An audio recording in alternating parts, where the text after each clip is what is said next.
It rises every morning, and so do we. With fresh perspectives and innovative ideas, we grow trust for our clients in food and agriculture, in their products, processes, people, and brands. It's all we do, and we do it like no one else can. It's a new day in food and agriculture, with new challenges and bright possibilities. When you need someone you can count on, look east. So I'm Sarah Wyant, the editor of Agri-Pulse, and I'm delighted to have Russell Redding as our guest today. He's the Secretary of Agriculture for the state of Pennsylvania and a longtime friend who's done a lot of great work for American agriculture. So thanks, Russell, for joining us. Pleasure to be here. Thank you. It's great to see you. Great to see you, too. So we're going to talk a little bit about one of the things that has become a hot button issue in the presidential campaign. We haven't been talking about rural all that much in the past, but now that each party has their presumptive nominees and Secretary of State Clinton has become official, she will be giving her nominating speech Thursday night. She will be making a case for rural outreach, and you've been attending different sessions on this. Tell us how you think the rural vote in your home state of Pennsylvania will be playing in this presidential campaign. You know, Pennsylvania has got one of the largest rural populations, 67 counties, 42 of those are considered rural, 13 million people total in the state. Population-wise, you're 50% or so rural. It's been interesting to watch the last couple of months, right? Because this trade issue has really been interesting in Pennsylvania particularly.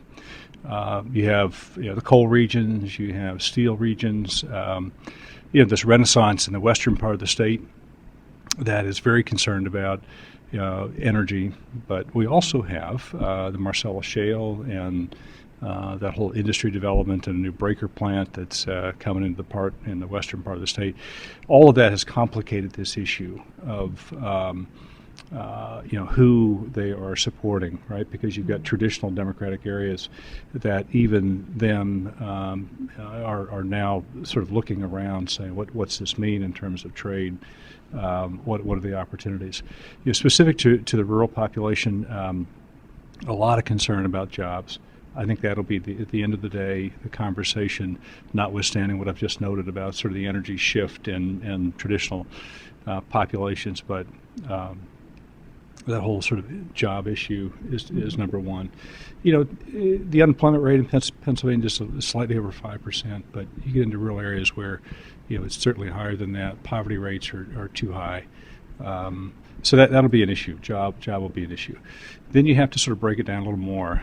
We have the Allegheny National Forest, and when you look at that big green spot on Pennsylvania's map, all of the jobs around that are forest products industry, and they're very concerned about any limitations on trade. To the contrary, I mean, they actually have been showing increases the last couple of years. So they're concerned about anybody who's going to sort of limit trade. Whether that weighs out, against the Republicans in this case, I don't know. It's a complicated discussion. Well, you make a good point there, but who do they turn to when you've got Donald Trump being opposed to the Trans-Pacific Partnership in its current form, and Secretary Clinton also being very opposed in its current form, both suggesting that improvements need to be made before any trade deal like that can be cut, and in Trump's case, suggesting that perhaps current trade deals need to be renegotiated. So if you're a rural voter and you're concerned about trade as being a big key component of your economic future and well-being, where do you go? Yeah, they're conflicted, right? Like a lot of folks. I mean, they're just not sure, but I think they're also, savvy enough to understand that in their industries, you simply can't sustain that sector, whether it's forest products or the protein sector in production agriculture or whatever, without trade. And I don't think, just given the debate of the last month or so, I don't think folks are making a distinction between the TPP and trade generally, right? They're really looking at it in a very simplistic way that trade is going to be the key for them. And where do they go? I think as you're into the general election now, they've got to make the case for why trade for Pennsylvania.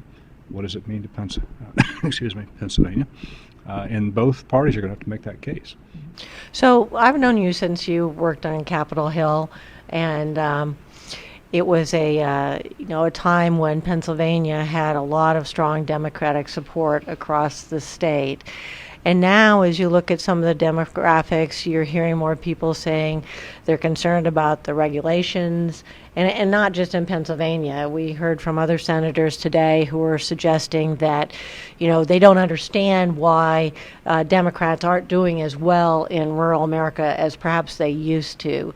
What do you think Democrats have to do differently in order to explain how they want to get the rural vote? Yeah, I think number one, they can't make any assumptions. And I think, for too long we've made assumptions about, what the rural voter wants, what those needs look like, what does agriculture look like. So I would say to them, don't make any assumptions. Because I've been in places of Pennsylvania where even my own sort of appreciation for what I thought I was going into or would hear is different. And it's everything, it's trade and agriculture, but, there's a lot of rural health issues out there. There's rural infrastructure. There's education. So you don't want to make any assumptions about that. But I think you have to also make the cases for rural and agriculture. What are the needs? Articulate that. And I think be specific then about what it is that we have to do in rural areas for job creation and job training, retraining. And maybe it looks exactly like the urban areas, but you have to articulate that. Three, I think you have to also make the case as to what why are we investing in farmland preservation? Why are we looking at preferential taxes treatment for open space? What are we doing about the food system? And I think making the case for connecting those, not speaking of them as one-dimensional, will be a key part of this. So we heard quite a bit today about Secretary Clinton having a great deal of experience, both as a senator from New York with rural issues and also as Secretary of State dealing with her work on food aid and trade and food security all around the globe, and how she can perhaps bring those knowledge and skill sets together to really make a stronger case for why she's the best candidate for rural America, given all that depth of experience. Tell us how you think she will play out as she gets her message and her experience levels communicated to farmers and ranchers across the country. Yeah, well, experience counts.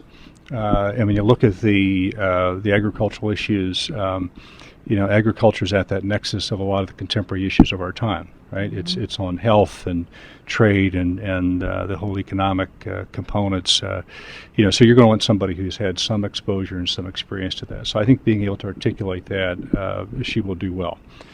She also understands that there is a connection between sort of the urban centers and rural. Pennsylvania is a great microcosm of that. Is that the real success of what happens in much of our rural areas is found in the urban centers by way of food, manufacturing. So again, she can do that. She can also bring a perspective of how we stand, in Pennsylvania, but also in our rural areas. How do we stand and measure up to both the rest of the country and the world?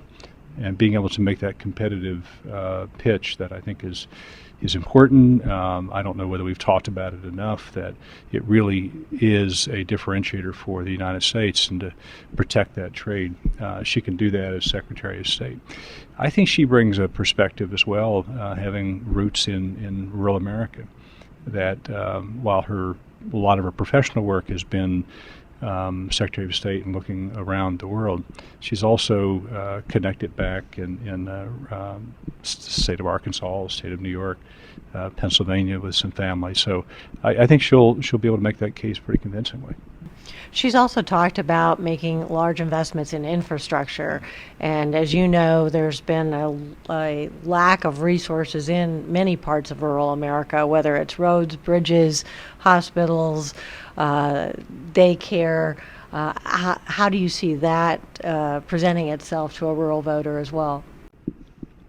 Yeah, so we have, I think the health issue is interesting in health infrastructure specifically, just given the difficulty of some of the rural hospitals to compete, right? So some of this discussion about who represents the rural area can be, I think, simplified by, what do you do when your rural hospital and your only point of access to health care is in jeopardy, right? I think that's part of this conversation about the infrastructure. Having some recognition that there is a need for infrastructure, and saying that at times, of course you got to back it up, but I think acknowledging that is a key piece of economic development. It's part of the broadband as infrastructure, it's access points, it's healthcare.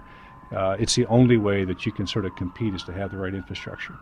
I would also, in her case, I think, talk about sort of the jobs and job creation, but specifically the human capital question for rural America, but also in agriculture. I think it's one of the issues for us as I look around that is interesting, because it's not an issue that was in the Department of Agriculture, right? It's like the state. That's an issue that really is Department of Labor. It's larger, but obviously by where is it vested? And being able to bring that issue to the forefront, to talk about the jobs, but also the job training, and how do you attract, retain, but also attract workers into these rural areas and into agriculture. I think it'll be part of that. Well, thank you very much, Secretary Redding, for being with us. And there's going to be no shortage of interesting things to continue to talk about as we continue down our rural route to the White House and follow the campaign trail. So thanks again for joining us. I'm Sarah Wyant.